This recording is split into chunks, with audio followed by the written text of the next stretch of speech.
podemos ser un referente. Entonces, ojalá que como país sigamos siendo tan vanguardistas e innovadores y que tengamos una ley que realmente ayude a la inclusión financiera y ayude a seguir desarrollándonos en forma digital, innovadora y con los menores costos y trabas para la gente. Hola, hola, ya estamos en una nueva edición de FinTalks, el podcast de Fintual. Estamos muy felices porque tenemos por primera vez una invitada, mujer, en el podcast. Está con nosotros Carolina Montes, gerente de marketing de Cumplo. ¿Cómo estás, Carolina? Muy bien, ¿y tú, Francesca? Contenta de estar aquí. Ay, qué bueno, nosotros también. Y estamos con Omar y Andrés. Hola, hola. Hola, hola.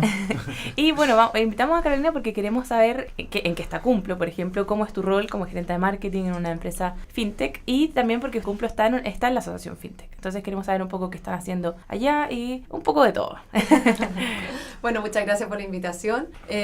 Bueno, Cumplo estamos en una etapa realmente fascinante. De verdad creemos que el 2019 viene con todo. Nosotros hoy día somos 70 personas, estamos en México, ya vamos a cumplir en febrero un año en México y la verdad que el crecimiento en México ha sido exponencial. Entonces ha llevado a la empresa a un paradigma completamente distinto. Ya salimos de la mirada local y estamos mirando el resto del mundo. De las cosas interesantes que han pasado con la llegada a México es que nos hemos dado cuenta que la necesidad de financiamiento de las pymes son transversales en todo el mundo.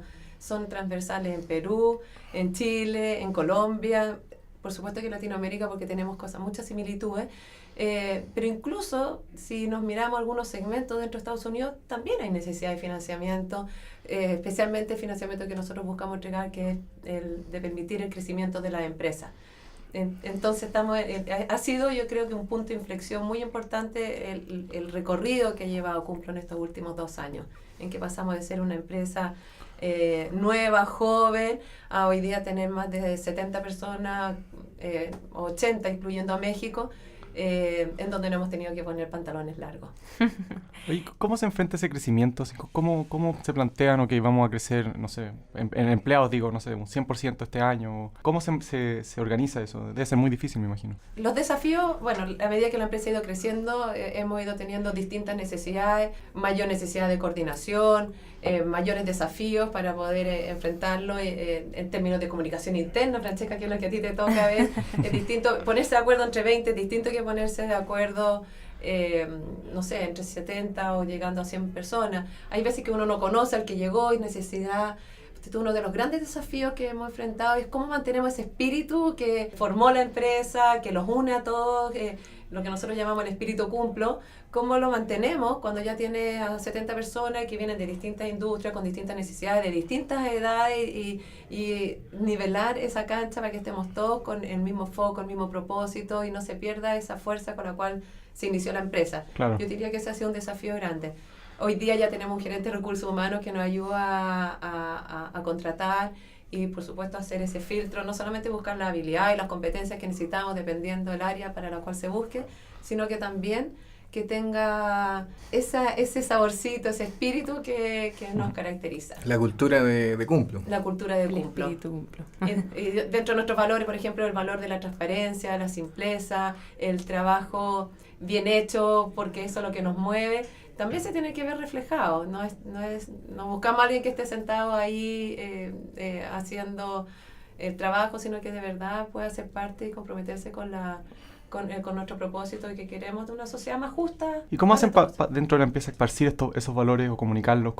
¿Tienen así como algún tip que nos podáis dar o algo así como más? Estamos haciendo de todo. Tenemos lo que llamamos el Cumplo Way, que todos los lunes, para que estemos todos informados de lo mismo, desde el que está de cumpleaños, tenemos el valor del mes, o de repente si hubo alguna charla o algo importante, no sé, de repente hasta un TED Talk que puede ser que hable de alguno de esos valores. Tenemos eso.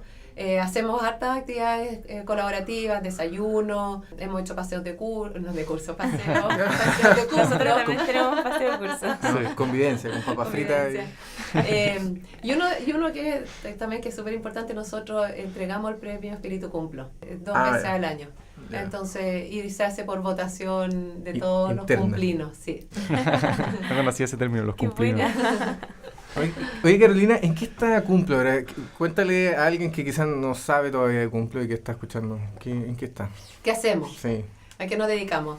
Nosotros somos una plataforma para invertir en pymes, donde unimos las necesidades de las pymes que tienen necesidad de financiamiento, de liquidez para poder potenciar y hacer crecer su negocio, con inversionistas que también están buscando una mayor rentabilidad. La gracia del modelo es que permitimos eliminar montones de costos operacionales y permitimos que cualquier persona que tenga incluso 100.000 pesos pueda hoy día ayudar al financiamiento de esa pyme. Entonces, nosotros decimos que desintermediamos el sistema financiero al unir estas dos puntas en esta plataforma online. Es como una gran plaza virtual.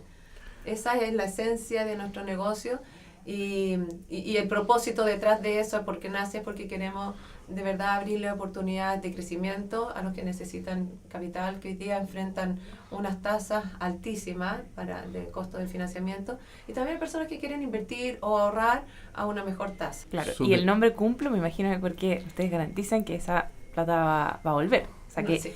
hay gente que le debe dar susto de invertir en una pyme.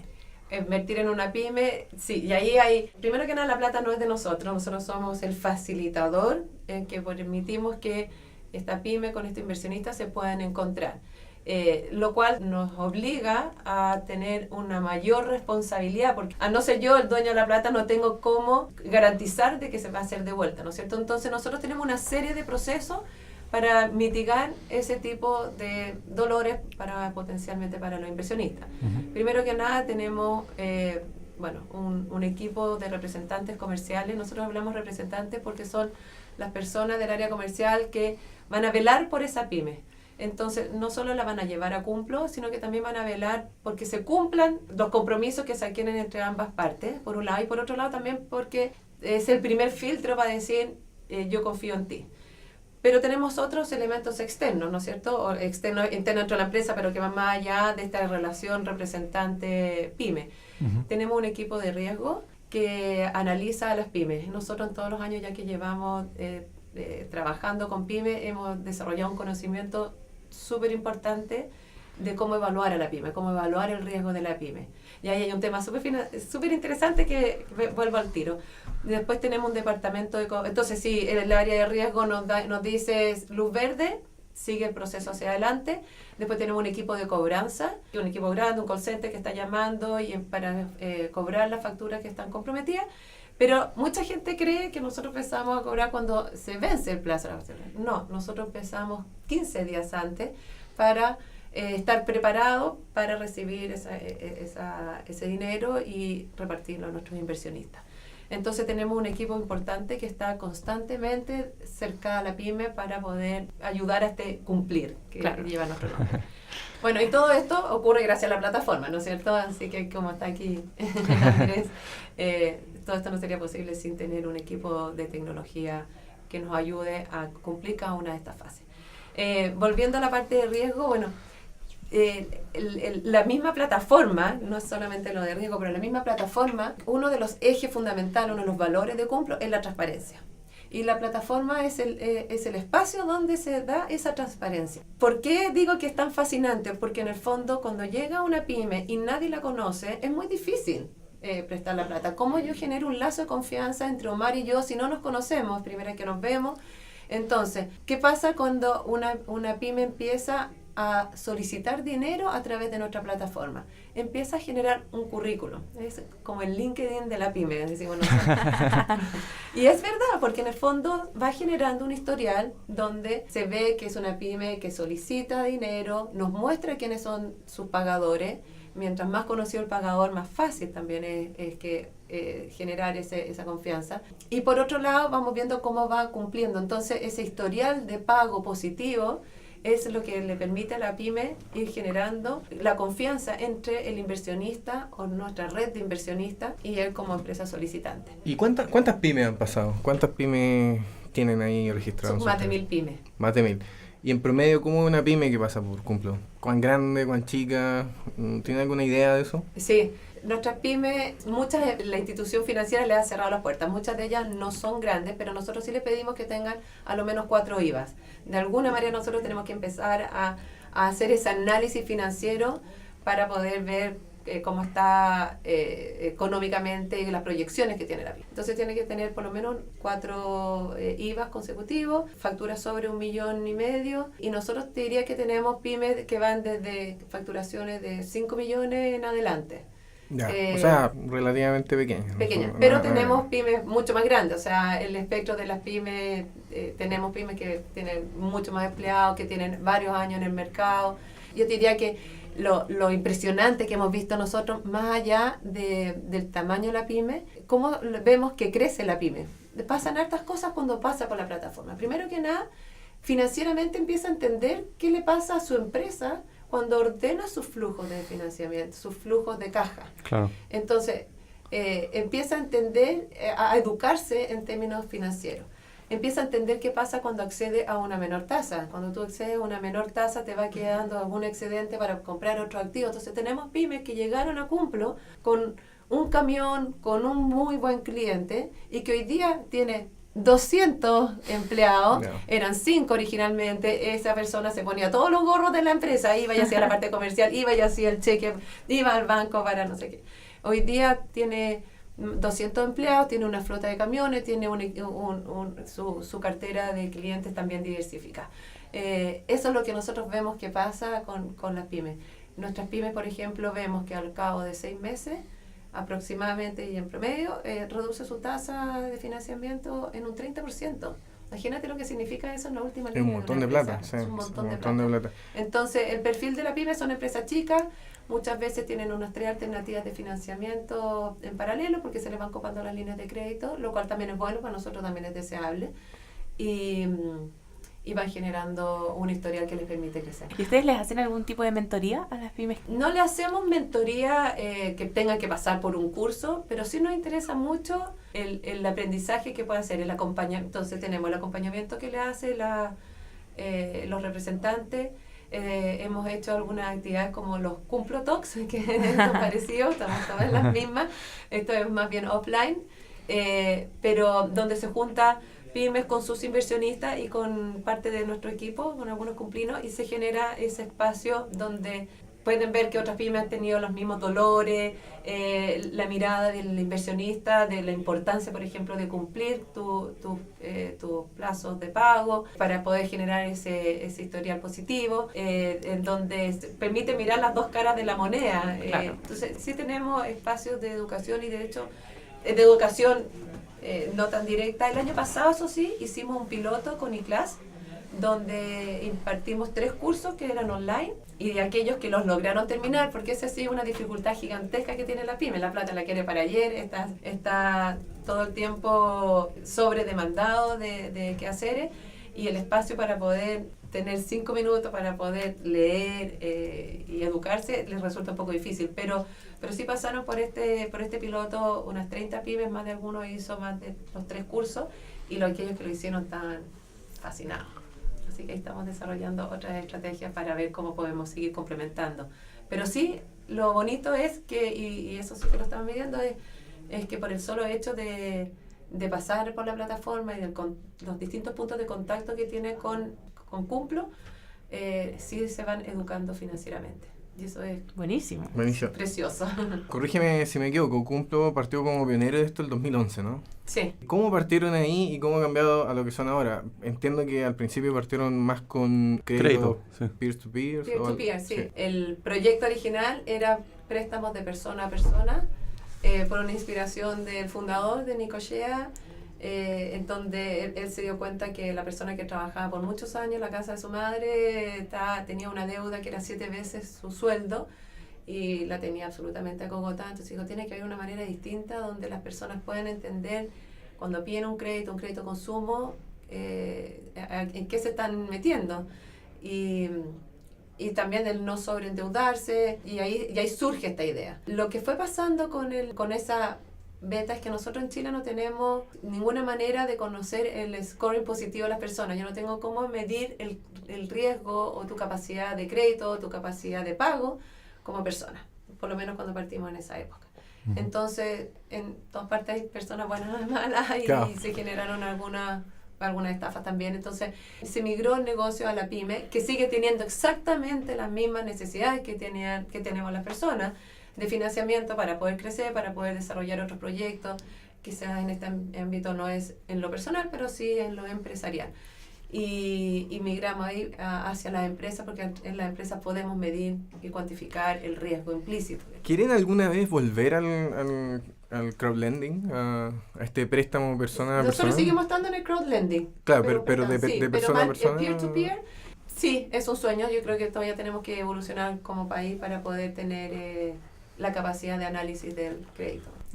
¿Cómo fue el proceso de crecimiento, digamos, o de la estrategia de marketing que fueron tomando desde... No sé cuándo llegaste tú. ¿Tú partiste en el 2011 o...? No, partí el 2015, finales de 2015. Ya, perfecto. No, finales de 2016. Y ahí la empresa estaba como... Mira, es bien interesante. La primera estrategia, los primeros años, muchas charlas, mucha presencia en eventos, en prensa, lo que se podía, sobre todo a través de esa vía. Entonces, muchas de eso sí, de las charlas a las que participábamos, tenían mucha relación con el emprendimiento. Uh-huh. Llegó un punto que dijimos, bueno, si ya nos estamos poniendo pantalones largos, y después de 5 años como que uno deja de ser una startup y ya tienes que ponerte los pantalones largos, tuvimos que migrar en el perfil de eventos en los cuales participar. Pero hasta el día de hoy hacemos muchas charlas y ahí también entra la parte de educación. Hacemos a muchas pymes, cada vez que nos invitan vamos a los centros de negocio, a las universidades, incluso a alumnos que en algún minuto algunos van a emprender y otros pueden ser potencial inversionistas. Entonces participamos en muchas actividades en las cuales nos invitan. Vienen alumnos de MBA, yo digo, ya nos tienen de casero, porque vienen por lo menos unas 4 veces al año llega un grupo que hacen estas visitas en empresas y en países para conocer la realidad y los mercados latinoamericanos. Y somos normalmente una parada habitual para ellos, en donde les contamos del modelo, les contamos de Cumplo, les contamos de las necesidades que estamos satisfaciendo, etcétera. Yo diría que las relaciones públicas, por ponerlo en un paraguas, ha sido una manera súper transversal desde el nacimiento de Cumplo para dar a conocer la marca y posicionarnos. Perfecto. Hoy día también hacemos otras actividades, nos hemos tenido que hacer cargo también un poco del marketing interno, la comunicación interna, y también hemos incursionado, que ha sido bien entretenido la experiencia, en la captación de pymes en forma online, porque ahí tuvimos que derruir bastantes mitos, como por ejemplo de que la pyme nunca está online, no tiene tiempo para estar online, no tiene tiempo para meterse en una plataforma, etcétera. Y la verdad es que sí tienen tiempo. Sí se meten a Facebook, llegan muchos leads, eso sí, es fin de semana. Llega el lunes y está todo Facebook pintado. Pero esa ha sido una manera de, más que de darnos a conocer, que indirectamente sí lo hacemos, ¿cómo se llama? El de captar pymes. Perfecto. Y eso también estamos ya haciendo en forma online. Tenemos estrategias para este año más amplias para abordar nuestros distintos segmentos. Y también, bueno, cuando nos han invitado a la radio, programas de ese tipo, también participamos harto. Claro. Aquí estamos. Carolina, volviendo un poco a la historia, ustedes en algún momento tuvieron varios problemas con los bancos. De hecho, yo los leí varias veces en el Diario Financiero, en el Pulso. ¿Nos podrías contar un poco de qué pasó? ¿Cómo salieron de ahí? Lo que pasó, bueno, yo creo que, lo que pasó ahí fue que fuimos acusados de que nosotros colocáramos dinero. Y nosotros captaran y colocaran. Captáramos y colocáramos. Y eso resultó que en el fondo, después de que efectivamente se generó mucho ruido, llegó la PDI a la oficina. Llegó la PDI. Y bueno, ustedes que están preguntándome de marketing, si ustedes le preguntan a Guillermo Acuña o a Nico Shea, ellos van a decir que esta fue la principal signo de que estábamos, 1, haciendo las cosas bien, y 2, nuestra principal fuente de marketing para dar a conocer a Cumplo. Sí, yo me acuerdo que en ese entonces lo leí un montón. Yo creo que ahí conocí Cumplo. Puede ser, porque estuvo efectivamente en los medios. Pero llegó la PDI, se sentaron, le contaron cómo era el modelo, le explicaron, se llevaron lo que necesitaban llevarse para revisar los documentos y se dieron cuenta que no había nada. La verdad es que hoy día no es que tuvimos que hacer grandes cosas, sino que más bien tuvimos que explicar de qué se trataba esta plataforma, lo que hacíamos y que entendieran viene el modelo. Hay veces que no están tan seteados a un solo modelo, que en este caso era el modelo tradicional financiero, bancos, de captación que no entendían qué pasaba. Entonces nosotros, en el fondo, la plata, de hecho nosotros hablamos de cuántos son los montos transados, así medimos nuestros distintos indicadores, y es porque la plata entró, pum, salió, entró y salió, y eso es lo que pasa por la plataforma, es lo que para nosotros es relevante. Y eso fue, la verdad que sí, había que ser bien valiente para estar en esos pantalones, pero no teníamos ningún temor de que estuviéramos haciendo nada incorrecto, porque la verdad que el modelo había sido súper bien analizado, muy bien estudiado, y sabíamos que no estábamos quebrando la ley en ningún aspecto. Además es un modelo que viene de Estados Unidos y que se ocupa allá hace un montón de tiempo. No era algo, digamos, traído de Marte. Sí, y si tú me preguntas hoy día, bueno, y la regulación hoy día, obviamente que la regulación, si ponen techo, te empiezan a poner muchas ataduras, es un tremendo problema, pero hoy día nosotros vamos mucho más allá, o sea, no importa estar regulado o no estar regulado, porque nosotros estamos, y que no suene pedante, pero estamos autorregulados, hacemos las cosas de acuerdo a lo que los marcos legales lo permiten. Entonces no nos preocupa desde esa perspectiva. ¿Y cómo le afectaría, para bien o para mal, esta ley fintech que se está discutiendo, que a la CMF, la Comisión para el Mercado Financiero, ha tenido un par de reuniones ya? ¿Cómo? Te puedo contar un poco lo que ha sido. Nos hemos reunido muchas veces con la CMF, también en comisiones de Hacienda. Hemos estado muy, muy disponibles para conversar con el ente regulador todo lo que sea necesario. O sea, hemos sido lo más transparente posible para que conozcan nuestro modelo, cómo lo hemos hecho funcionar, cómo hemos crecido. Así que en ese sentido tenemos una muy buena relación. La CMF hoy día, sobre todo los últimos 2-3 meses del 2018, tuvimos muchas reuniones porque armaron distintas mesas de trabajo para poder hacer lo que llaman el white paper, que es este roadmap, este borrador, con las distintas aspectos. Y ahí han habido conversaciones que han sido muy buenas, nos hemos juntado con distintas fintech en la mesa, participamos en varias, la de valores, en la, por supuesto, de crowdlending, otra que era más bien legal. Participamos en todas las que pudimos y ellos fueron súper abiertos cuando les dijimos, oye, nos gustaría participar en las otras mesas. Sí, bienvenidos, encantados también de hoy.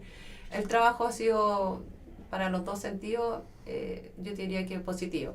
Ahora nos falta la segunda patita, es que cuando se redacte, porque muchas veces entre el espíritu y la redacción se generan una brecha que puede ser importante. Fue un poco el caso de México, que el proceso fue bastante parecido y cuando llegaron a la redacción final, sí, yo te diría, para decirlo en pocas palabras, que hace que la industria fintech o crowdlending en particular sea muy de nicho, porque les piden capitales mínimos, les pide no sé, para garantizar solvencia por un lado, pero les pone muchas restricciones por otro. Entonces, casi que cuotas de mercado.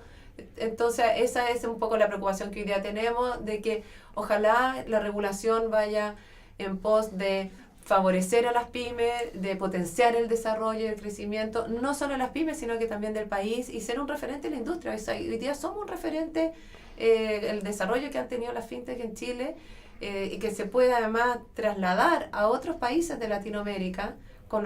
No somos los únicos que estamos en México, hay varios que ya están llegando a México. Sí. Entonces, podemos ser un referente. Entonces, ojalá que como país sigamos siendo tan vanguardistas e innovadores y que tengamos una ley que realmente ayude a la inclusión financiera y ayude a seguir desarrollándonos en forma digital, innovadora y con los menores costos y trabas para la gente. Porque para allá vamos, además. O sea, el mundo ya despegó, sí, en términos de innovación. Y si no, Andrés... Y de tecnología, sí. Oye, Carolina, ¿y cómo dialoga todas esas juntas que han tenido con la CMF, qué sé yo, con el trabajo que hace la asociación FinTech? Que yo sé que Cumplo está en esa asociación. Muy de la mano, de la misma manera. Nosotros, en toda la relación con la CMF, casi que estamos por partida doble. Uno representado por la asociación y la asociación representando a todas las FinTech, que creo que ha hecho un trabajo extraordinario. sin duda es muy positivo unir fuerzas, unir visiones, unir estrategias. Más cabezas pensantes nos va a ayudar a hacer que nuestro país despegue desde la perspectiva de la innovación. Y en paralelo también nosotros seguimos haciendo gestiones por nuestro lado, porque es razonable, porque también si la CMF te llama y quieren entender un poco mejor el modelo, sin duda lo van a hacer, no le va a decir no vaya y hable con la asociación. Entonces sí trabajamos en ambos sentidos y la experiencia con la asociación ha sido positiva. Creo que es importante el que quiera ser parte, que quiera trabajar también de la mano. O sea, ser una asociación para ir a calentar o poner un número más no tiene mucho sentido. Creo que es una industria joven en la cual hay que remangarse las mangas y trabajar para lograr lo que queremos. Claro. ¿Cuál sería como tu carta al viejito pascuero, pero para los reguladores? ¿Qué le pediría a los reguladores que les serviría un montón en Cumplo? A Cumplo y a las fintech en general, lo que te estaba diciendo antes, que no ponga restricciones, amarras que no nos permitan crecer y desarrollarnos. Creo que no es justo, y no es que no sea justo para las fintech o las empresas de extra, sino que no es justo para la sociedad el que hoy día han encontrado un mecanismo de financiamiento o de ahorro que les permite desarrollarse a menores costos, dependiendo del lado, a mejores tasas, menores tasas de retorno, menores costos de financiamiento, que les permite crecer. Entonces, sería terrible de que favoreciéramos los taxis solamente para perjudicar a los Uber, a los Cabify. Creo que ya tenemos que permitir que el crecimiento sea paralelo, que no se genere monopolio también. Claro, porque al final cualquier regulación que sea muy estricta va a generar monopolio y va además a aumentar los costos. Uno de los grandes temores también es que no vaya a pasar, claro, Transbank fue espectacular, pero con el paso del tiempo se transformó en el único mecanismo. Claro. Y eso a la larga también ha sido perjudicial para el desarrollo del país. Por eso digo, que no sea solamente pensando en la fintech en particular, no estoy pensando solamente en mi iniciativa, estoy pensando más como sociedad. Bueno, yo soy ingeniero comercial de la Católica y creo mucho en la libertad, creo en la libertad de las personas, creo en la capacidad de crecimiento, porque uno se pone un propósito, se pone una meta y hace lo posible por lograrla. Y creo que como país también tenemos mucho de eso. Entonces, si yo tuviera que pedirle un regalo al viejo pascuero sería que no coarte la libertad, y no de las pymes, de las personas, no de las fintech, de las personas. Y yo tengo una última pregunta. Ahí he leído cómo afecta la ley de 30 días, la nueva ley de 30 días a los factoring o a otras cosas que ocupan el instrumento de factura como financiamiento. ¿A ustedes les afecta directamente y cómo les afectaría? Estamos analizándolo porque ahora ya está un poco más claro cuáles son los reglamentos detrás de la ley. Mira, por un lado vemos que la necesidad de financiamiento van a seguir permaneciendo. O sea, es una perspectiva del análisis. Me parece fantástico que las pymes tengan más certeza de que van a recibir en 30 días el pago de sus servicios, ¿no es cierto? Pero hay un segmento de empresas que van a tener que cumplir con esa obligación. Entonces, también van a tener necesidad de financiamiento. Entonces, pensamos que una hipótesis es que pueda cambiar un poco el segmento de empresa y quizás vamos a tener que empezar a satisfacer empresas que pueden ser el siguiente tier que va a necesitar. ¿Empresas más grandes? Que puede ser una empresa un poco más grande, que van a necesitar cumplir esa normativa. Claro. Eso por un lado. Y por otro lado, puede haber una mayor demanda en un periodo de tiempo más corto. Y en ese sentido me explico, bueno, en el fondo muchas facturas que hayan quizás necesidad de adelantarla, pero que tienen que ser a 30 días. Y eso, nosotros estamos tranquilos porque tenemos una plataforma digital que puede absorber esa mayor demanda en un periodo de tiempo determinado. Así es que estamos terminándolo de analizar, estamos muy, muy atentos a la ley y a la regulación, estamos felices por las pymes, porque un poco ha sido la razón de ser de nosotros, y creo que para nosotros seguimos teniendo un tremendo mercado potencial al cual satisfacer. Perfecto. Súper. Oye, Carolina, muchísimas gracias por haber venido a nuestro podcast. Estamos muy felices. Yo aprendí un montón, no sé ustedes. Sí, muchas gracias. Así Muchas gracias, Carolina. Eso fue. Oye, muchas gracias por la invitación, los felicito, las oficinas son preciosas, lo que están haciendo aquí en los talks es fascinante, muy entretenido y ánimo, yo creo que tenemos, en conjunto tenemos mucho que aportar como empresa, así que sigamos adelante. Muchas gracias, Carolina. Chao. Y muchas gracias a nuestros auditores. Nos estamos escuchando en una próxima edición de FinTalks. Chao, chao. Chao. Chao, chao. Chao.